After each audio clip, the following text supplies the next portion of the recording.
Krishna. Health is wealth, ये बात तो सबको पता है, पर आजकल की इस भाग दौड़ भरी दुनिया में सब अपने अपने दौड़ में लगे हैं। किसी को भी अपने सेहत का ध्यान ही नहीं।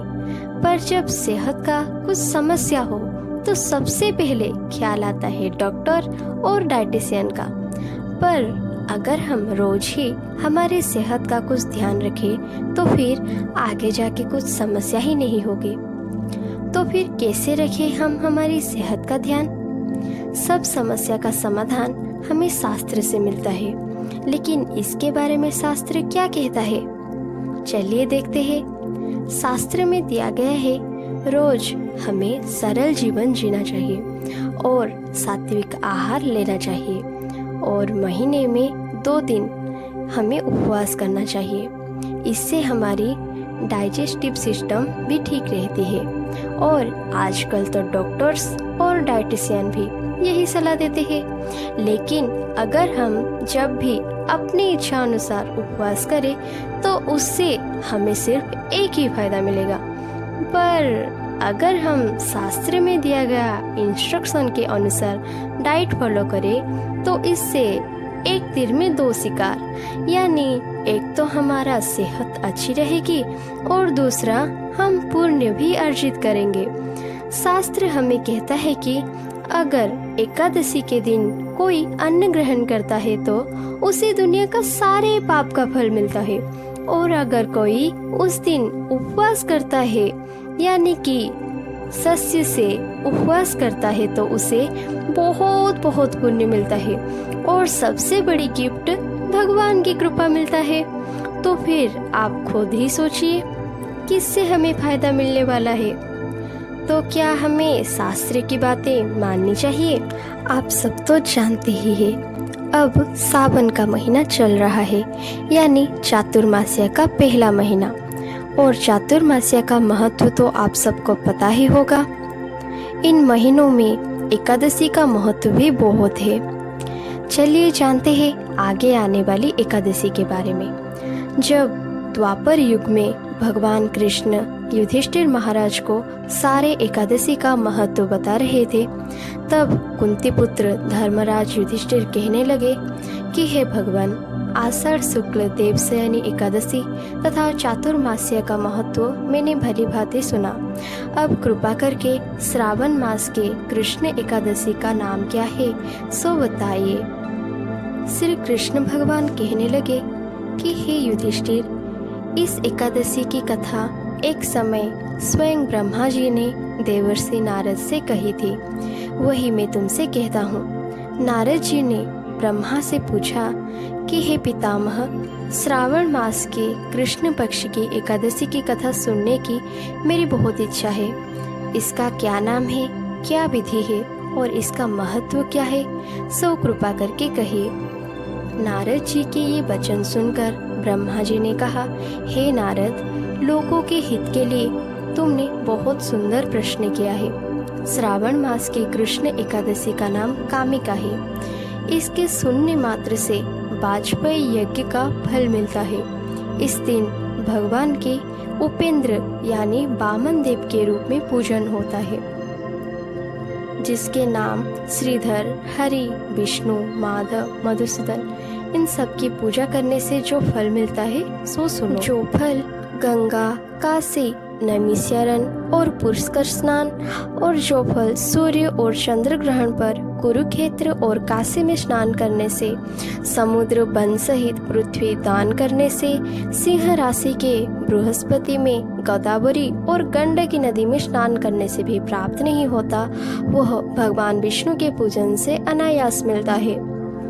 जो मनुष्य सावन में भगवान का पूजन करते हैं उनसे देवता, गंधर्व, सूर्य आदि सब पूजित हो जाते हैं। अतः पापों से डरने वाले मनुष्य को कामिका एकादशी का व्रत और विष्णु भगवान का पूजन अवश्यमेव करना चाहिए। पाप रूपी कीचड़ में फंसे हुए और संसार रूपी समुद्र में डूबे मनुष्य के लिए इस एकादशी का व्रत और भगवान विष्णु का पूजन अत्यंत आवश्यक है। इससे बढ़कर पापों का नाश का कोई उपाय नहीं है। हे नारद, स्वयं भगवान ने यही कहा है, कामिका व्रत से जीव को योनि को प्राप्त नहीं होता। जो मनुष्य इस एकादशी के दिन भक्ति पूर्वक तुलसी दल भगवान विष्णु का अर्पण करते हैं, वे इस संसार के समस्त पापों से दूर रहते हैं। विष्णु भगवान रत्न, मोती, मणि तथा आभूषण आदि से इतने प्रसन्न नहीं होते जितने तुलसी दल से। हे नारद, मैं स्वयं भगवान की अति प्रिय तुलसी को सदैव नमस्कार करता हूँ। तुलसी के पौधे को सींचने से मनुष्य की सब यातनाएं नष्ट हो जाती है और दर्शन मात्र से सब पाप नष्ट हो जाते हैं और स्पर्श से तो मनुष्य पवित्र हो जाता है।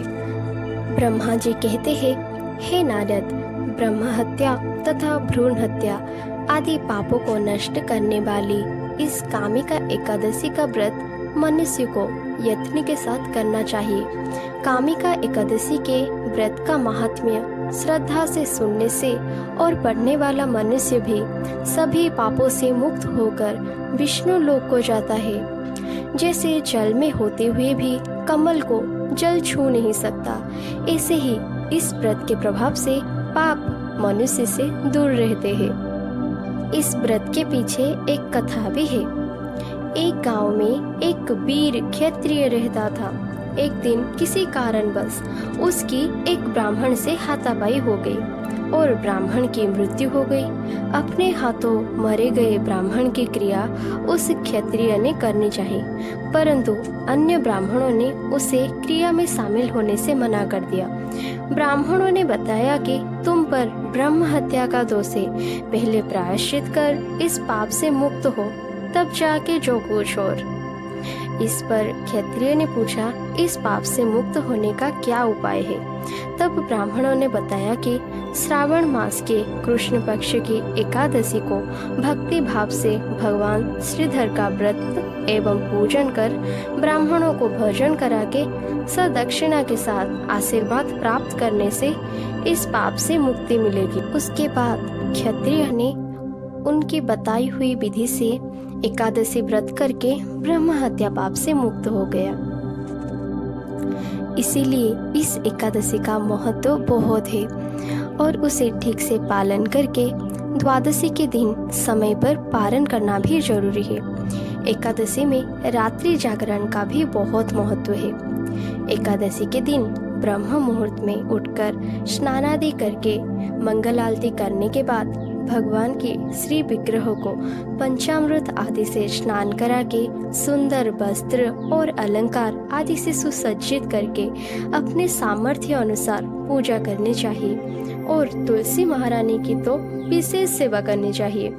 इस दिन अन्न और शस्य से दूर रहकर फलाहार और अनुकल्प ग्रहण करके श्री हरि का नाम हरे कृष्णा कृष्णा कृष्णा हरे हरे, हरे राम राम राम हरे हरे, इसका अधिक से अधिक मात्रा में जप करना चाहिए और भगवान का स्मरण करना चाहिए। तो आप सभी इस व्रत के लिए तैयार हैं? धन्यवाद। हरे कृष्णा।